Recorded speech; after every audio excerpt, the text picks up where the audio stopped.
Welcome back, WNST, Towson, Baltimore, and Baltimore positive. When I put Oriole Park behind me, you know we must be talking some baseball around here. Appreciate our friends at Wise Markets for sponsoring all of our intelligent conversations. We call them Wise Conversations. It's certainly not lost on me when I see that Wise logo off the mound that it is baseball season around here. And Father's Day coming up. We've talked about a lot of books around here, and we did a whole bunch with Jackie Robinson last month. As you know, the team doesn't give us a whole lot to talk about around here, so we talk baseball history. Rocco Constantino has been writing about baseball for a long time. I follow his work out on the interweb. A new book, Beyond Baseball's Color Barrier, out now. What's going on, Rocco? How are you, brother? I'm great. Thanks for having me, Nestor. I really appreciate you having me on to talk a little baseball history, baseball in general. Always good to have a good conversation about baseball. Well, the labor of love that doing one of these. I've done 4 of these in my day. So, I know what it's like to lock yourself down and have a concept to do something.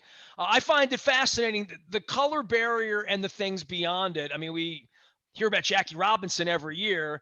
Every year I hear about the R.B.I. program, and we had Adam Jones here for a decade, and it was going to change things, and kids were going to drop that basketball and start playing baseball, or drop that lacrosse ball in my community and start playing baseball.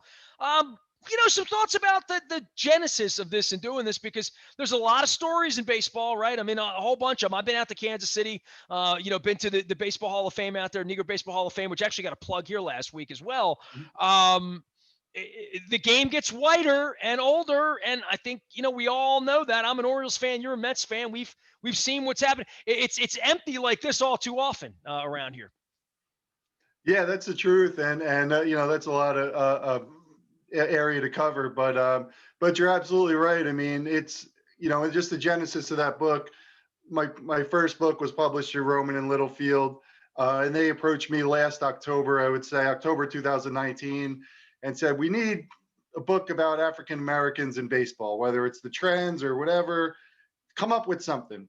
So I started bouncing some ideas around and came up with the idea. I couldn't really find a comprehensive history that went all the way back to the 1800s and then through today and incorporated the modern trends, which we've seen a significant downturn in participation among African Americans.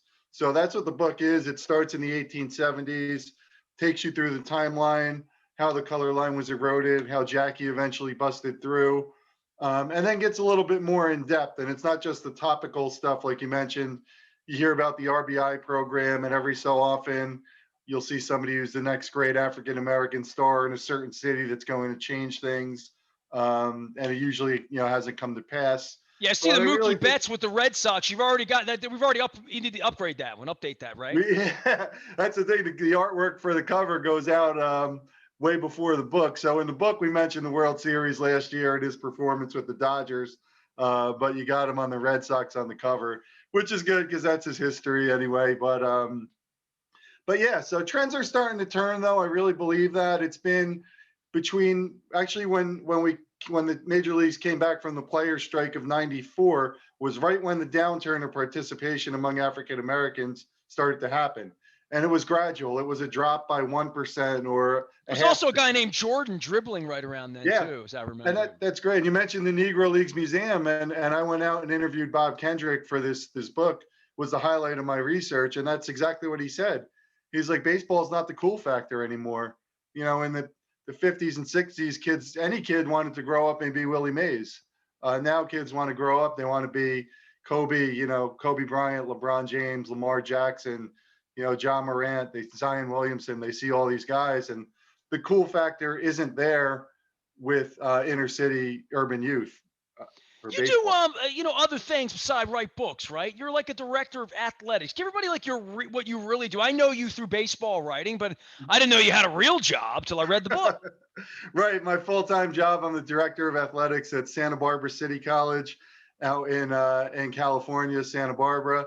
Alumni. Tough gig for a Mets fan getting to Santa Barbara, man. The only other guy I know out there is my boy Steve Miles is out there in Santa Barbara sunning himself. It's lovely out there, right? It's a beautiful place. Hey, and the Mets got Jeff McNeil and James McCann are from Santa Barbara. And Jesse Orozco is an alumni at our college, so we got a little bit of a Mets connection there, for sure. Jesse Orozco was an Oriole. Everybody knows that, right? I think every team can claim him at some point. He was a good man. I actually was involved. I had a press pass back in the 90s before Mr. Angelos took it from me after the walkout. But Jesse was a good dude. So I like that the old baseball card thing, like I put my stuff in an auction last month, my rock and roll stuff, and there's a whole bunch of baseball stuff. I collected baseball cards, and they're like now all the rage. So like any blast from the past name that comes up, like I just look here and see Doc Gooden's name on the back of your book or Hawk Dawson or whatever. And I'm like, that's never coming back for me. I'm never going to feel the way about Manny Machado that I did about George Brett, Yeah, I agree. I mean, I grew up at the same as you, watching 1980s baseball and just those great guys and collecting baseball cards. And those guys were so familiar to you, whether they were superstars or not. I mean, you're sitting there with, dozens upon dozens of Billy Ripken cards, or any whether they're superstars or Well, it's common worth more. players. It had the F face on it, though, I think. Right. For sure. A couple of those might fetch a little bit of money these Billy days. has told that story on our airwaves. It's not as interesting as you think, but maybe more interesting than you thought. I don't know. Hey, it's a part of our childhood, without question. Well, that and every error card and collecting stuff. My boy Mark Miller telling me the 55 Hank Aaron I had is now worth 12 grand or something. I'm like, this sickens me a little bit. I had some Clemente cards, back in the day. All my Aparicio cards got lifted, and he's a Hall of Famer, and apparently they're worth a lot of money. So what do I know? Rocco Constantino's here. The book is, I'll read it out to you, Beyond Baseball's Color Barrier, the story of African Americans in Major League Baseball, past, present, and future, as long as my green screen doesn't eat it up here. I would say this for a guy who's an historian, as I am. My people came from Venezuela. If they had my color skin and they were from Cuba, they let you in. If you look like my shirt, probably can't play ball in the 50s in America, in most places, right? Early 50s at least. The notion that it's ever been a person of color's game. I mean, even the people from the islands. I mean, let's be honest. The gringo guys that play the game up until 1973 couldn't cut a break, right? Like, didn't matter if you were Aparicio and you hated Vec and you needed to get to Baltimore, or you're Frank Robinson and you hate the racism in Cincinnati, you need to get to Baltimore. But if you're Steve Carlton and you just hate Augie Bush and you need out of St. Louis, they'd ship you off to Philadelphia too. I would just say, for where the game's been and where it's going, I think they're whistling past the graveyard here to think that African Americans or people of color that aren't from the Dominican or Venezuela are going to suddenly find baseball, in the modern way. So as we say, the era is going out. I don't know that there's going to be another era, that once the Mookie Bettses and the Adam Joneses move on, the CC Sabathias, I don't know where that pipeline is, but that's not for me to say. But I don't watch College World Series baseball, but it always looks like a bunch of white guys playing when I watch it. Yeah, and that's an absolute truth. And that's one of the ways that I think that they can generate more interest in African Americans and more participation, is increasing the amount of baseball scholarships that are available. If you have, an African American star as a young prep high school kid that's great in football, great in baseball, somebody like Ricky Henderson was, he might have dozens of opportunities to continue his career in college football, because you can just hand out scholarships left and right with that. In baseball, it's more restrictive, and the teams have to be more selective. So there's less opportunity. So that's important. And, the R.B.I. programs that you mentioned as well, they're great. And I really think they're starting to bear some fruits there with this change in trends. But, as good as they are, they're only located in some of the major cities. There are so many smaller African American, there's one in Kansas City, there's Los Angeles, Compton. It's different for me, dude. Like, I grew up in East Baltimore. I had 2 buses I took to the stadium. My dad and I went to 15 to 30 games a year, depending. I mean, like, it was near me. You know where it really struck me? Ben McDonald's doing the Orioles games now, so I'll give Ben a plug because I love Ben, even though he's not allowed to talk to me anymore, but that's okay. Ben was like the silver spoon 1-1 overall, right? He was going to change the face of Oriole baseball. He came in. And I'm covering the team 92, 93 when it's my 30th year on radio. So when they opened Mhm. Camden Yards was really the first year I was in the locker room, but I had covered the team at the paper for years before that. We were talking the Juan Nieves no-hitter, me Oh, being wow. in his Yeah. locker back in 87, 2 weeks ago when John Means threw the no-no. But, I guess through all of this and going back into the 80s and thinking about where all of it was and seeing where it is now, um,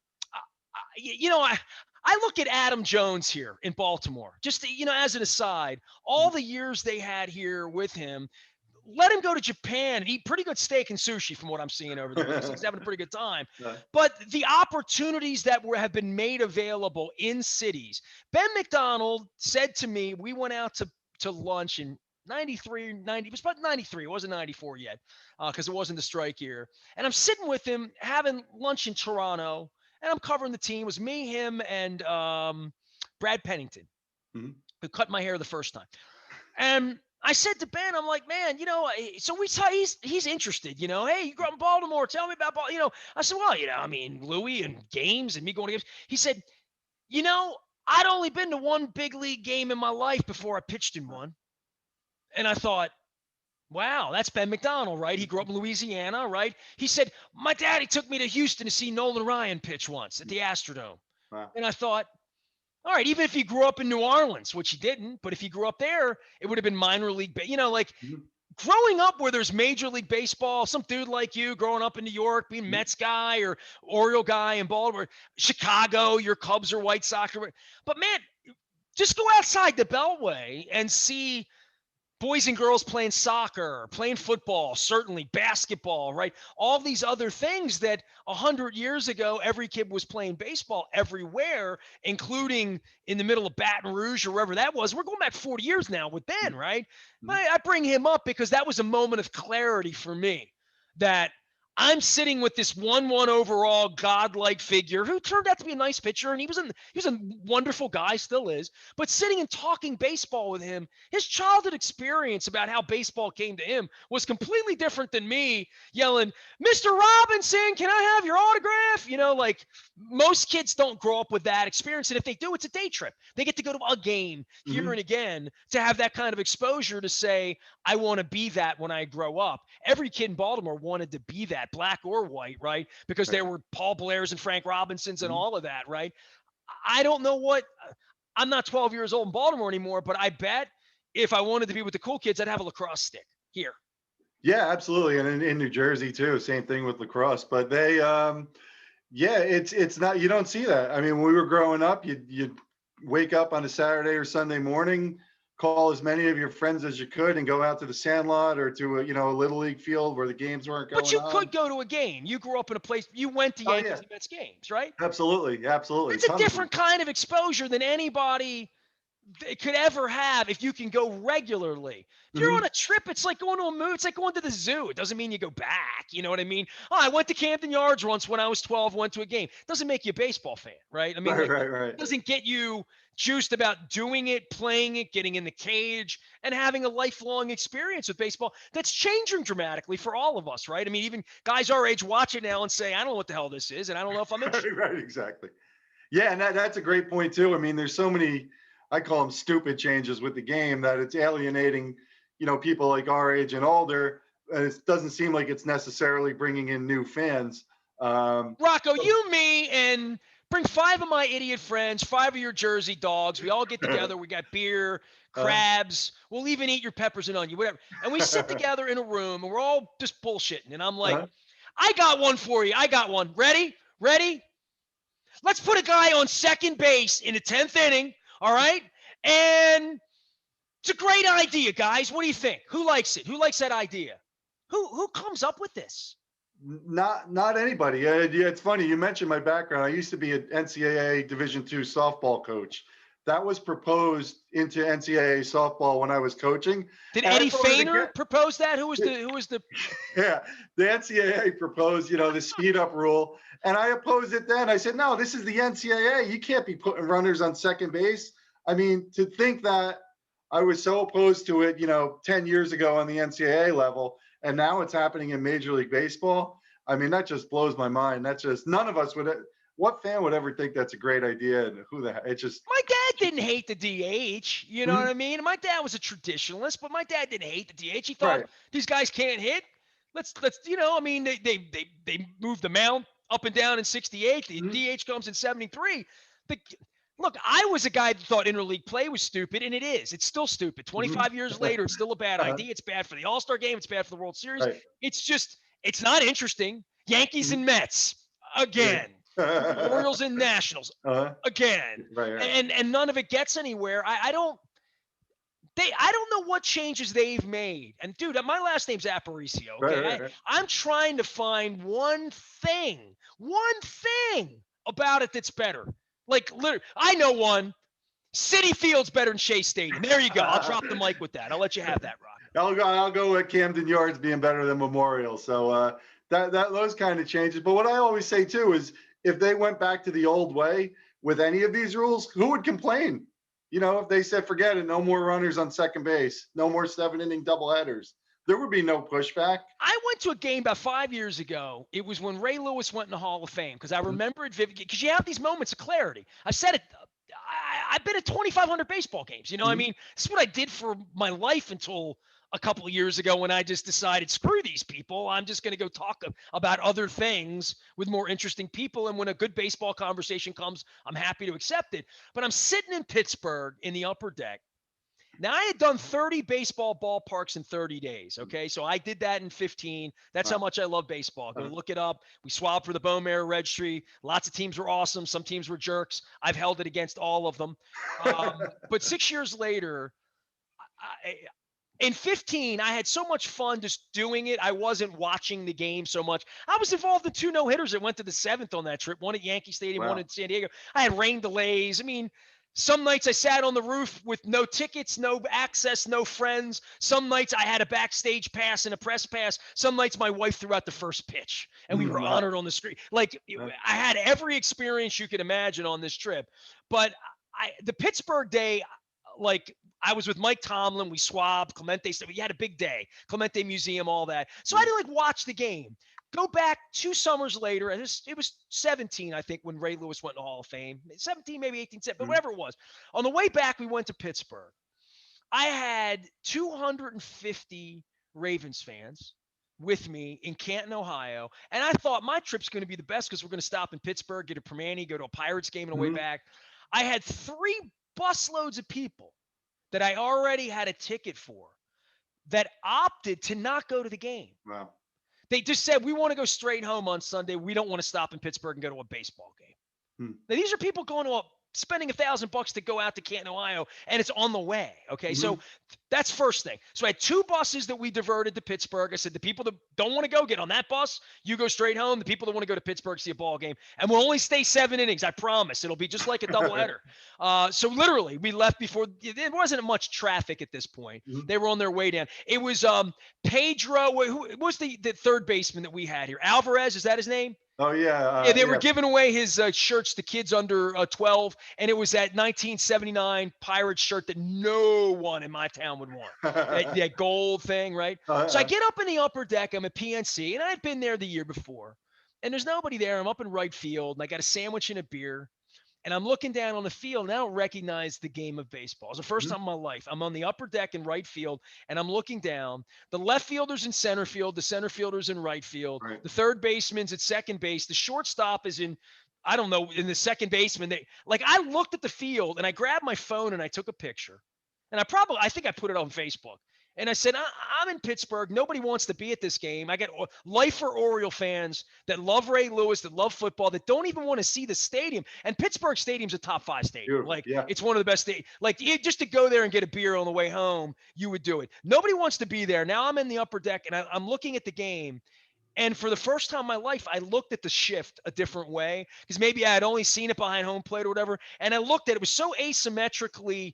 It looked like everybody was sitting near me because I was in Mhm. upper deck and right field. And I'm looking at the city. The reason I picked right field, such a beautiful view in Pittsburgh. There's nobody around. Mhm. I'm wearing my Ravens hat, pissing them all off because we all decided to do that. And and from that moment forward, I've never been able to look at the shift the same way as a fan, having watched baseball my whole life, and thought to myself, what do people that don't watch baseball think of this if this is their first exposure to it? Like, how do you get interested in it if you've never been? And how do you Right. stay if you've always been? Yeah, and that's a great point about the shift. I mean, you think back to our day, and it's, or even going back way back, it's hit them where they ain't. And if we're watching baseball in the '80s, and there's a giant shift up there. Wade Boggs bunts and laughs at them while he walks to Yeah, first he's base. he's bunting doubles. Tony Gwynn, wherever they give him they just give him a little bit of a haul, and he's putting the ball through. But it's it was not just those guys. And that, for me, my thing with the shift was, at one point they were shifting the big time lefty power hitters. Fine, I understood that. Then they started shifting against the slap hitters, the guys that hit 12 homers a year, and those guys aren't even trying to take advantage of it. That's when that was my enlightening moment there with the shift. Like, I could understand home run hitters maybe going for the big shot, but when these little guys aren't doing it, that, to me, that makes no sense. Well, the whole game has changed Yeah. dramatically. I mean, you watch football now and watch even Ray Lewis and Ed Reed hit guys. They don't hit like that in football. Mm-hmm. It hasn't diminished football for me that guys aren't getting Daryl Stingley. You know what I mean? Right. I don't need that, right? Mm-hmm. But with baseball, I look at it now and I even see these minor league games where there's 26, 28 strikeouts in a game. Mm-hmm. And I'm thinking, this is the educational portal to doing this. Like, you're training everyone to hit a home run at every level. Look, I'm Venezuelan. I heard every Latin joke there was about not walking off the island and having to swing the bat, and I get all of that in that environment. I don't know who the nerds are that are running it, because I literally, when I watch it, the World Series alone last year, the way pitching is being used, and I get the value, and they don't want to pay these guys. They don't want to blow their arms out. I get there were only 60 games last year, and this might be a little different from a pitching standpoint. But my God, if my father sat up over Gardens of Faith, plot 14, and came back and went to a game with me, he'd say, "What the hell is this? Let's go do something else." That's what my dad would say. My dad loved baseball, but I don't know that he would recognize it. And there are times when I look at it, most of the time. I mean, whether it's the players, the stats, the analytics, the launch angle, I mean, all of these statistics seems and rotation and okay, but how does that make it better for a 10-year-old kid to get interested in it? Right, it doesn't, and it's boring. I mean, the ball's not put in play. It's it's walks, strikeouts, and home runs. And yeah, home runs are exciting, but what are you getting? One or two a game here and there. It's not, it's not enough to make up for the fact that the hit and run's gone, the stolen bases are gone, the guy that goes up there looking to hit the ball is gone. It's just, it's out of balance. It's boring. It's not a lot of action, and it's I do most of my writing. We have a baseball history site, me and my buddy, a couple people, called ball9.com, and we write and we have podcasts and we do a lot of stuff with this nonsense that's going on in baseball and trying to be a voice against it. We incorporate former players, we interview former players about it. Great example. I can imagine, the old line players. I mean, I interviewed. I do every Friday. I interview a former player. A couple of weeks ago, I interviewed Jim Gentile, awesome Baltimore Oriole. One of my dad's favorites. People love him. We got such a great response to that. I said, "What do you think about the game today?" We were going to set up an interview. He said, "I have to go to Texas to watch the Orioles play the Rangers, so I'll catch you next week."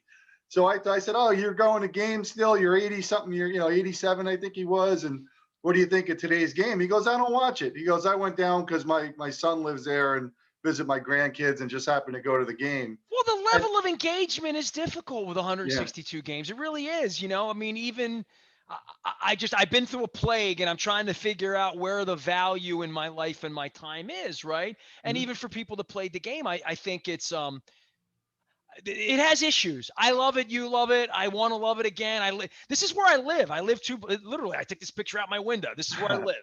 I moved down here to go to Orioles games. I'm selling my place now because we probably didn't go to enough, to be really honest with you, and don't have enough plans to go to enough of them. Rocco Constantino, I bitch about baseball all the time, but when I bring people on and I say, you're still engaged in watching it every night, you're a Mets guy, I'm an Orioles guy, that probably plays into this a little bit too. You know what I mean? Like, just malfeasance and mismanagement and all sorts of things that play into the experience of I'm giving my life to you. You a Knicks fan by any chance? A little bit. I follow. I'm Yeah, actually a I mean they're Utah having Jazz fun fan, this but week, right? Like I don't yeah, know anything about that. And I don't care. It's Spike, right. whatever, Patrick Ewing, but like it sucks losing for long stretches of time Mm-hmm. and not having any hope. It really does, and Yeah. having bad ownership. My Right. Browns fans will all know about that. Oh yeah. Oh, heck yeah. Hey, the Ravens benefited from that at least, you know. We're just Um, good at what we do. well, that's true. It took coming from Cleveland over to Baltimore to get them guys a Super Bowl. Well, Uh, for you with the Mets, is mhm. there hope? I think there is now with new ownership. I mean, that came out of nowhere, and you talk about bad ownership, and just one day I open up, there were no rumors of it. You just open up the internet, and basically the Wilpons are going to sell the team, and like, I mean, that was like being reborn as a Mets fan, because there is hope a little bit there, and they're sitting there in first place, and they have a lot of injuries, but that says a lot about baseball. I've watched every game. I sit there and curse at the game. They're not playing it the right way. They're not running the bases. They're making all these mistakes, and somehow they're sitting in first place because everybody else is making more mistakes than them. And it's just the quality of play is definitely not what it was. You hope. I mean, you're starting to hear a lot of voices speak out against it. I think the nonsense with Blake Snell in the World Series last year might be a turning point. You started to hear some players speak up against it, but I think you're going to need to hear some players.